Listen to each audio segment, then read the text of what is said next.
Hi, I'm Kerry Davis, and I'm the co-author of the Bogey Golfer Handbook. What we're going to be talking about today is GoTo shot number 2. Now, you've seen John execute this shot, and you've seen the instruction method of the setup and the routine, which is extremely important. However, what I want to show you today are a couple little tricks that are very important to being good with this shot. Now, because only requires going back to 45 degrees, it's the second easiest of the 3 shots, and a shot that you'll get very good at very quickly if you understand a couple of things. What I'd like you to take a look at right now is the club itself, and I'm going to do a setup without a golf ball in front of me. So when I set up, you'll notice that the club is square to my theoretical target, and then I set, lean left. Now, as I take the club back, what people have a tendency to do, and it causes bad misses, is to keep the club face square to the target line at all times. What happens with that is you'll end up sculling a ball or possibly hitting behind it.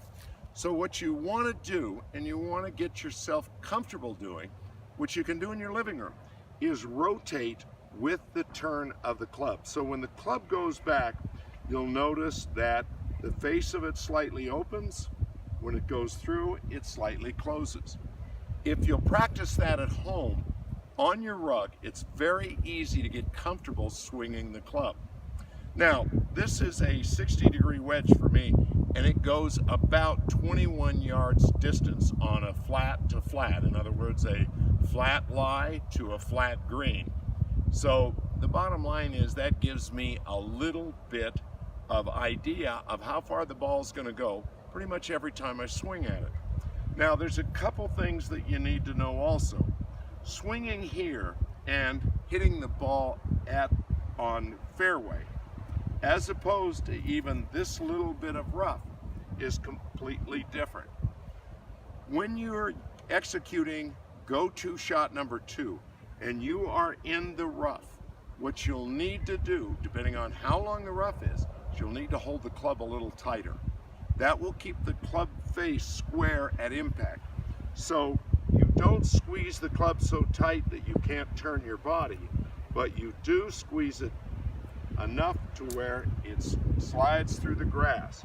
Now, obviously, the longer the grass, the tighter the grip. Let's go up and let me hit a couple. I'll hit a couple off the fairway, and then I'll hit a couple off the rough, and we'll see what it looks like. This club should go about 21 yards. We've got a little breeze going into our face. I'm going to be aiming at the flag, but the flag's too far away for me to reach.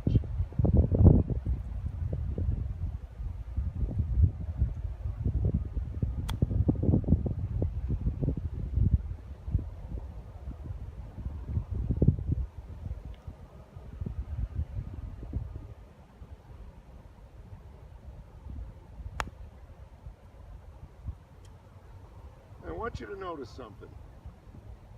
What I did there was I bladed the ball, and my body moved in the wrong direction and I bladed it.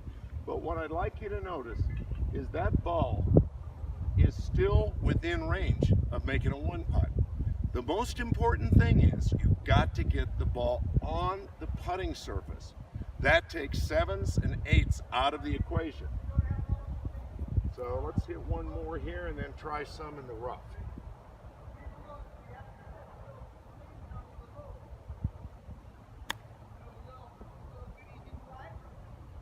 That's probably about perfect for my distance.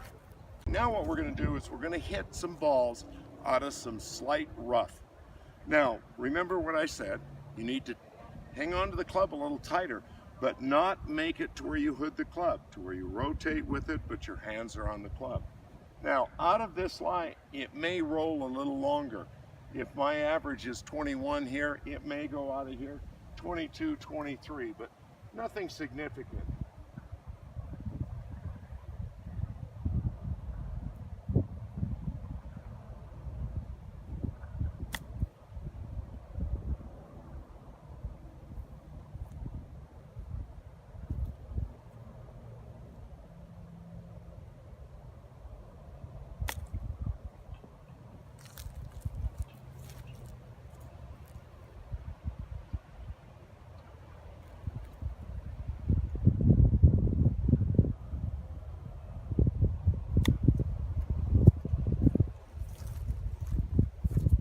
good grouping. Now remember, of course, I'm hitting a 60 degree. You hit a 55, your gap wedge, your pitching wedge, you're going to have the ability to go further. But the execution's going to be the same if you're doing GoTo shot 2.